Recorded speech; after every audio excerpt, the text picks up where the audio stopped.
This is a warning that all parents need to hear this morning. A teenager in New Zealand has lost his life after taking part in a viral new trend that is all over social media right now.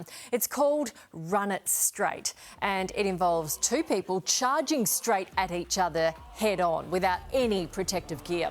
It's understood 19-year-old Ryan Satterthwaite had been taking part in that game when he suffered a fatal head injury.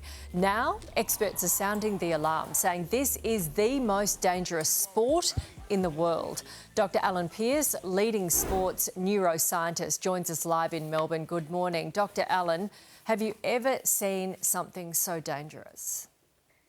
Good morning, Nat. Yeah, look, I found it pretty horrifying when the first Run It event came to Melbourne about 2 to 3 weeks ago, and I had seen a lot of the social media posts and seen what was happening, and in one of them, they had two guys running at each other at probably 25 kilometres an hour, 150 kilos, and one had a seizure. So for me, it was actually quite horrifying, and I've been trying to sound the alarm on this ever since.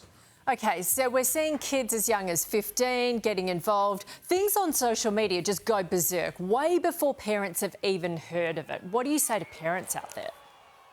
Yeah, look, it's trying to always play catch up, right? So one of the things that we have to try and do is educate the kids as well as parents. And parents can sort of say, please don't do it. But we need to be trying to, educate schools, and get out to schools to try and understand that this is a really dangerous activity that can result in death, if not a catastrophic injury. And the brain is such a precious organ.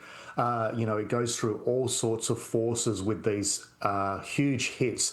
And the other concern, particularly as you mentioned, teenagers are taking this up. There's a real risk of what we call second impact syndrome, because you have a first hit that sets the brain up for vulnerability. You have a second hit, and then what we have is swelling of the brain. Now, it is rare, but it does occur in teenagers and young adults, and so we really need to be sounding out the alarm on this. Yeah, so thank you very much, Dr. Alan Pearce. So parents, if you haven't heard of this or you're just, getting it on your radar, talk to your kids about it, because they probably have heard about it, especially young boys like that.